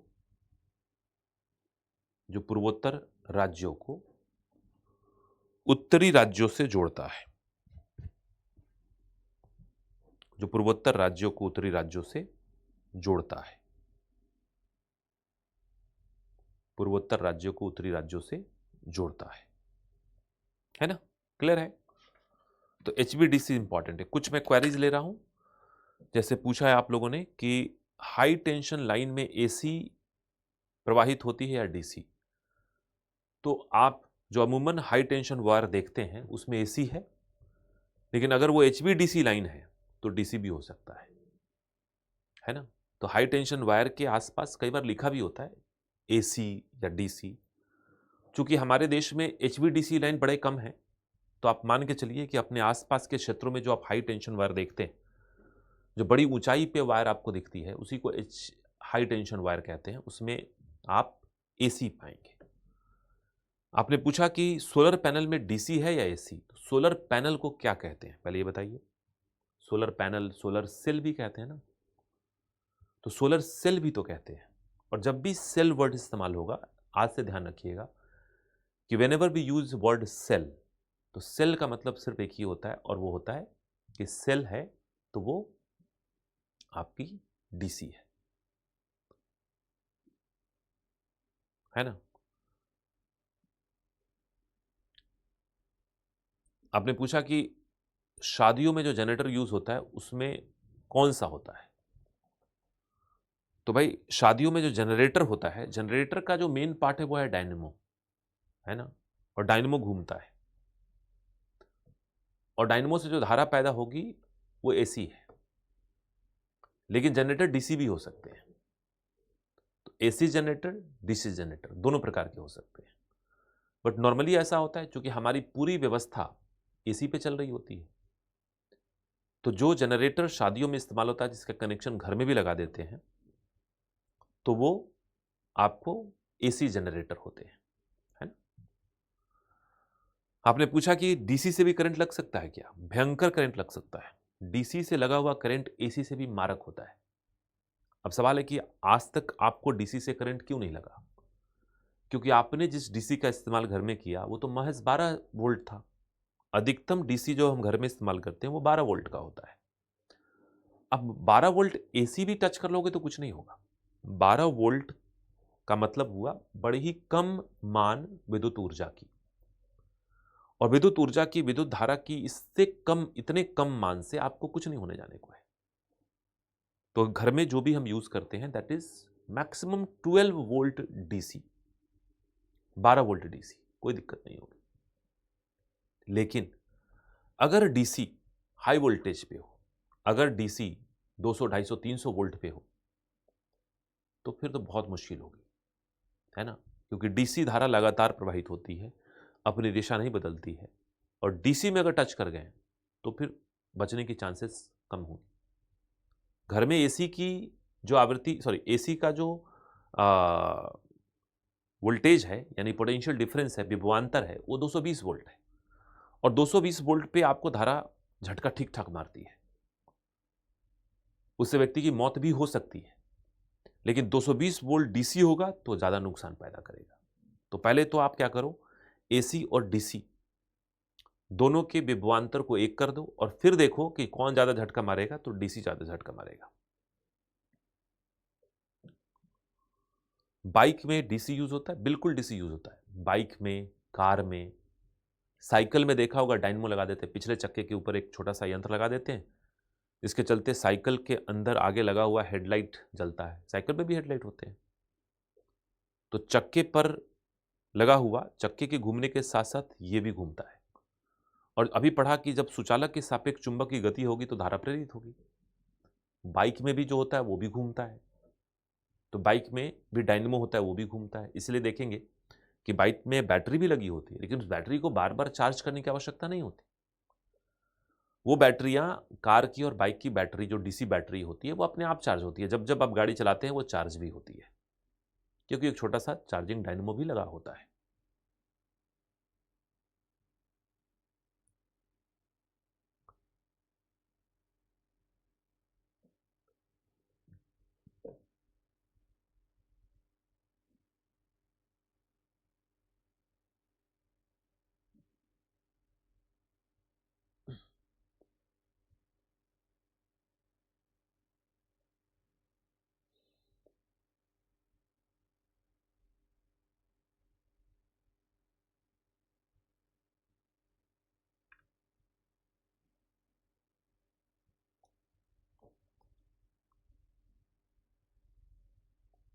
बैटरी में AMH लिखा होता है, MAH लिखा होता है बेसिकली, और उसको MAH को कहते हैं मिली एम्पियर पर आवर, है ना। तो बैटरी की capacity milli ampere per hour, कितने घंटे तक कितना मिली एम्पियर ये दे सकता है, राइट। तो एक बैटरी जिसका MAH जितना ज्यादा होगा उतना ही बेहतर माना जाएगा, है ना। तो प्रति घंटे कितनी मिली एम्पियर की करंट ये दे सकता है, राइट। जैसे मान लीजिए एक बैटरी है जो 2000 MAH की है, इसका मतलब है कि वो 1 मिली एम्पियर की धारा 2000 घंटे तक दे सकता है, या 2000 मिली एम्पियर की धारा 1 घंटे तक दे सकता है। तो 2000 MAH, 2000 milli ampere per hour, right, या 2000 मिली एम्पियर आवर, आवर। तो 2000 मिली एम्पियर 1 घंटे में, या फिर 1 मिली एम्पियर 2000 घंटे में, बात वही है।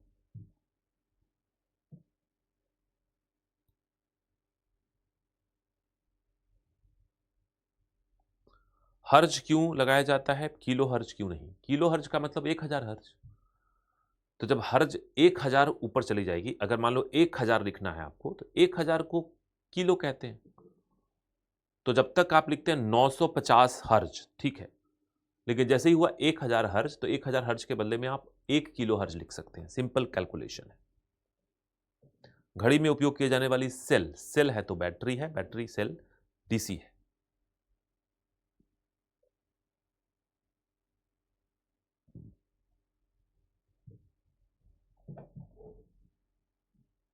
है ना?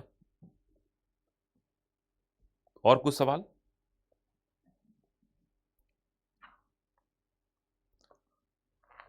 लाइटर से भी करंट लगता है? हाँ, वो भी थोड़ा करंट लगता है, क्योंकि लाइटर में जब गति पैदा होती है, लाइटर में जब हम फायर करते हैं ना, तो वहां भी एक चुंबक और सुचालक का मामला है, तो एक हल्का सा स्पार्क वो पैदा करता है। तो लाइटर के टिप पे अगर हाथ रखें और एकदम से लाइटर जलाएं, तो एक हल्का झटका लगेगा, आवेश की प्रवाह होगी। तो लाइटर में भी आवेश है। झटका तो ऐसे भी लग सकता है। कई बार आपने देखा होगा कि ठंड का समय जैसे आ रहा है ना, जनवरी वगैरह के समय में, जब सूखा, जब वायुमंडल में नमी नहीं होती है, और जब हम गर्म कपड़े पहनते हैं, वुलन शर्ट वर्ट या वुलन कपड़े पहनते हैं, और जब हम कपड़े उतार देते हैं, तो हमारी शरीर के ऊपर स्टैटिक करंट आ जाता है। स्टैटिक करंट मतलब आवेश जमा हो जाते हैं।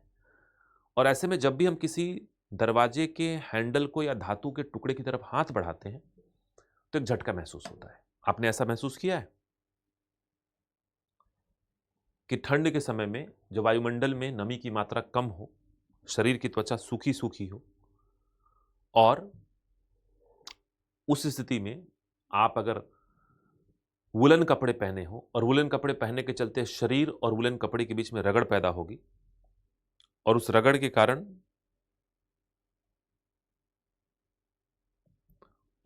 कारण एक और दिक्कत आएगी, और दिक्कत ये आएगी कि आपके बॉडी के ऊपर स्टैटिक करंट डेवलप होगा। यानी आवेश जो शरीर के ऊपर जमा है, बह नहीं रहा है, जमा है, यानी आवेश बस शरीर के ऊपर टिक गया, रुका हुआ है। अब ये बह क्यों नहीं रहा? क्योंकि उसको सुचालक नहीं मिल रहा। तो सोचिए, आपके पूरे इस हथेली पे, बॉडी पे आवेश है, आवेश स्टैटिक है, यानी स्थिर है, बह नहीं रहा है। अब आप अपना हाथ बढ़ा के, और मान लीजिए ये धातु की बॉटल है, और धातु की बॉटल की तरफ मैंने हाथ बढ़ाया, जैसे ही हाथ यहां लाया, टच किया ही था कि धातु सुचालक है, तो मेरे फिंगर्स पे और मेरे बॉडी पे जो आवेश स्थिर है, उस आवेश को एक सुचालक माध्यम मिल गया, और आवेश एकदम से प्रवाहित हुई, और प्रवाहित हुई तो झटका लगा, है ना? अंधेरे में अगर हम इसी बॉटल को छुएंगे, तो एक चिंगारी जैसी भी निकलती हुई नजर आएगी। लेकिन ऐसी नहीं कि चिंगारी निकले तो अपने आप को आप सुपरमैन समझ ले कि भाई हमारे अंदर तो दैवी शक्ति आ गई। वो स्टैटिक करंट का ही कमाल है ना? वो सारा मामला किसका है? स्टैटिक करंट का है। तो कई बार तो बड़ा ही खतरनाक टाइप से लगता है। मुझे याद है कि मैं जब आज से 2 साल पहले लेह में था, तो लेह में तो बहुत ठंड होती है, बड़ा ही शुष्क वातावरण था। अप्रैल के महीने में गया था, और वैसे में क्या होता है ना, जब ठंड बहुत होती है, जब -5 में, 6 में आप रहते हो, तो आप इनर भी पहनते हो, फिर स्वेटर भी पहनते हो, जैकेट भी पहनते हो। तो शरीर के ऊपर इन वस्त्रों का घर्षण खूब होता है, और उसके चलते स्टैटिक करंट डेवलप होते हैं। और जब जब मैं गाड़ी से उतरता था और गाड़ी को खोलने के लिए जब जब हाथ बढ़ाता था, तो धातु के संपर्क में आते ही जोरदार झटका लगता था। मतलब स्थिति तो ये हो गई थी कि बस कुछ समय बाद गाड़ी को खोलने में डर लगता था कि भाई खोलते ही कहीं झटका ना मार दे। तो दस्ताने वस्ताने पहने रखे थे, तो उसी से खोल लेते थे कि ये झटका तो कम से कम ना लगे। लेकिन फिर ये भी लगता था कि इस झटके से कोई मौत तो होनी नहीं है, कारण एक स्टैटिक करंट का मामला है ना?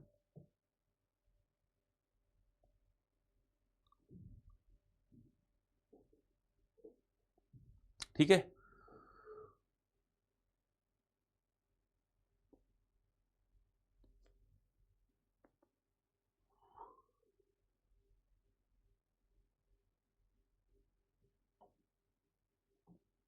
विनोद कह रहे हैं आज तक समझ में नहीं आया। क्या नहीं आया समझ में भाई?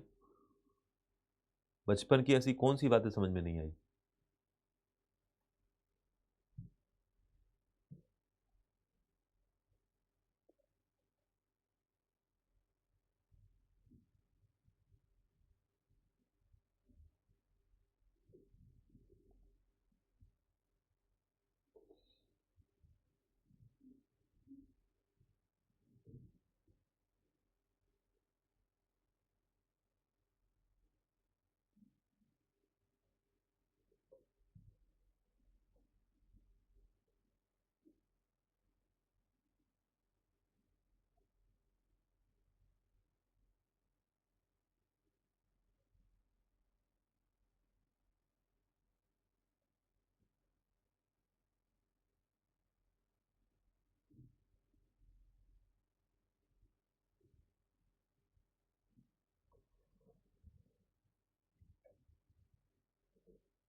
हाँ, वो भी स्टैटिक करंट का ही मामला है। शरीर के बाल खड़े हो जाते हैं और संपर्क में आने पर मूव करते हैं, वो भी उसी का मामला है। डिफिब्रिलेटर आपने देखा होगा, जो हृदय की धड़कनों को दोबारा चालू करने के लिए किया जाता है, तो उसमें एसी और डीसी दोनों का प्रयोग हो सकता है, लेकिन वर्तमान में हम डीसी का प्रयोग करते हैं। कैपेसिटर्स होते हैं जिसको चार्ज करके और फिर फायर करते हैं।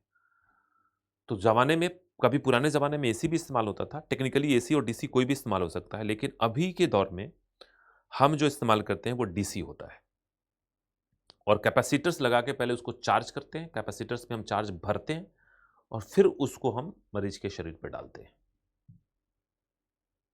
ठीक है?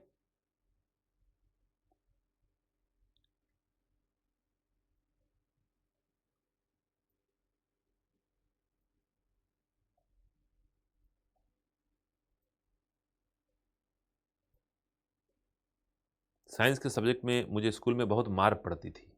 तो अगर स्कूल की याद आ रही है तो आओ मिलो फिर, है ना? हालाँकि हम लोग की क्लास में मार-पीट की व्यवस्था नहीं है, लेकिन अगर आप कहोगे तो मैं व्यवस्था करवा दूँगा, है ना? ऐसी कोई बात नहीं है।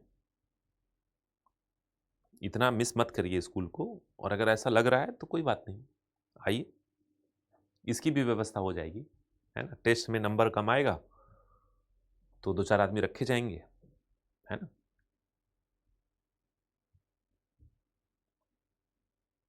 मज़ाक कर रहा हूँ मैं, ऐसी कोई बात नहीं है। हर चीज़ एक समय पे कर लेना चाहिए, 9th-10th अच्छे से पढ़ना चाहिए। नहीं पढ़ा कोई बात नहीं, इसीलिए हम इसको पढ़ रहे हैं। बट आपने देखा होगा कि इसमें हम थोड़ा बहुत आगे-पीछे करके चीज़ों को पढ़ रहे हैं, ताकि अपने हिसाब से चीज़ों को लेके चलें। ठीक है? तो चलो नया टॉपिक शुरू नहीं करेंगे, कल मिलते हैं और कल जो है आगे की बातचीत हम लोग फिर शुरू करेंगे, है ना? क्योंकि नया टॉपिक शुरू करूँगा तो वो कंप्लीट होगा नहीं, और बस अब तो मैं भी बेकरार हूँ, क्योंकि जल्दी ही हम लोग मिलेंगे, और मिलने के बाद ऑफ़लाइन क्लास में और ज़्यादा मज़ा आएगा, और तब जो होगी क्लासेस वो 2.5 घंटे की पूरी-पूरी होगी, क्योंकि उस समय आप लोग की प्रेज़ेंस जो होती है ना, आप लोग की उपस्थिति ऊर्जा देती है टीचर को। और टीचर भी सोचता है कि चलो 2.5 घंटे, क्या मतलब है, पौने 3 घंटे तक पढ़ाई जाए। तो मैं इस बात का ख़ास ख़्याल रखूँगा कि जब मिलें तो हम लोग थोड़ा और लंबी-लंबी क्लासेस लेके जो भी इस बीच में दिक्कतें आई हैं उसको हम पूरा करेंगे। चलो, thank you, thanks a lot, take care, bye-bye.